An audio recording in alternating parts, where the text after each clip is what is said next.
In previous videos on this channel, I have talked about the importance of using fast air when you play the trumpet. I've shared this information because I've tried to observe my own playing and figure out what am I doing when I'm playing at the level that I'm playing at, and then I want to share that information with you so you can understand the picture in my head of how I play the trumpet so that you can try it out for yourself. Well, I recently had a conversation with Emory Harvison, the trumpet professor at Auburn University, and it just stopped me in my tracks. During our conversation, we talked about trumpet pedagogy, of course, and after hearing about his approach to teaching, I realized that putting a focus on playing with fast air may not be the right way to play the trumpet. So let's dig into what Emory said, why it makes so much sense, and why it's a better focal point than thinking of fast air.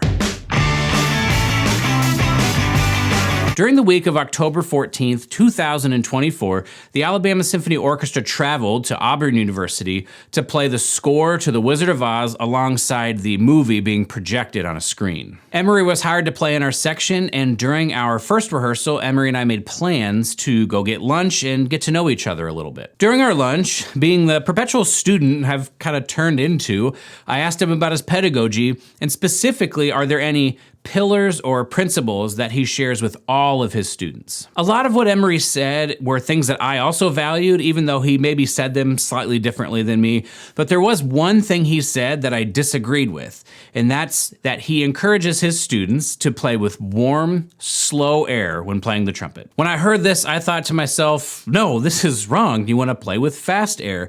So I just continued to ask him questions to see, do I really understand what he means?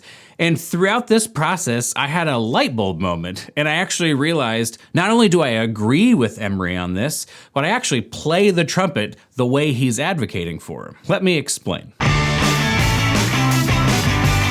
To help me understand what he meant by playing with warm, slow air, Emory provided an illustration. Just think of the air that you use when you fog up a window. I don't have a window near me, so that's the best we're gonna get. But you can try this for yourself and just pay attention to the quality of air that you are using. For me, I end up releasing my air in a relaxed way, free from all tension.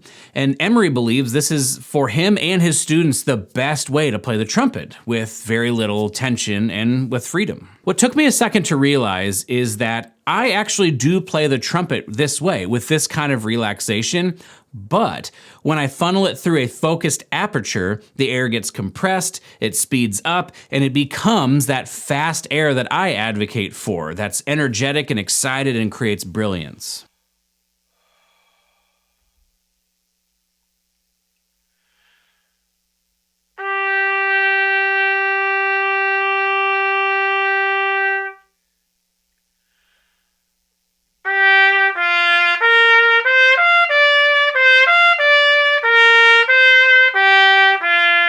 So I have changed my mind. I'm fully on board.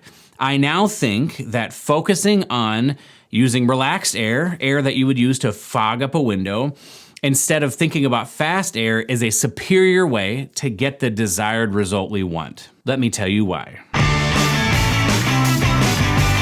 In my pedagogy, when I'm correcting errors for students, I have learned to value having a process my students can follow that will get them to produce the outcome that I want. For example, if a student is struggling to play with clear and coordinated articulation, rather than just picking up my instrument and saying, okay, just sound like me and playing something, I'll walk them through a series of drills that will help them understand what it sounds like and what it feels like to play with the kind of articulation that I want them to play with.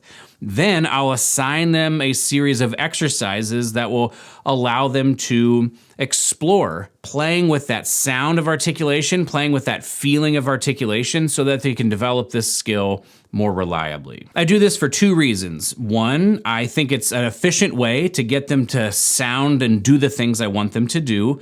And number two, if they ever forget what it's like to play with this articulation, they can just remind themselves through these drills. Maybe you can see where I'm going with this, but in the past, when I've put an emphasis on playing with fast air, I've been encouraging players to focus on producing a result rather than focusing on the process. And I've gotten plenty of YouTube comments addressing this, asking, well, what is fast air? While I don't always like the way that these YouTube comments are phrased, I think it's a fair question.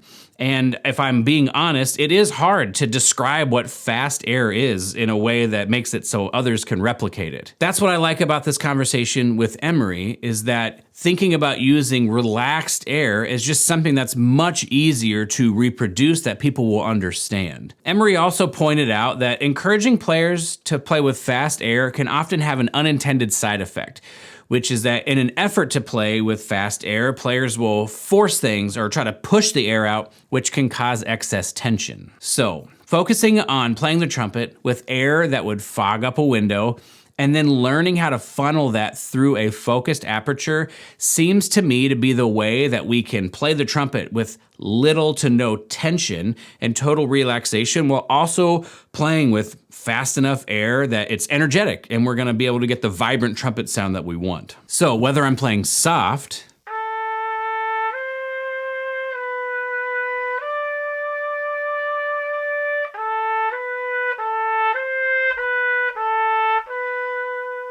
or I'm playing loud,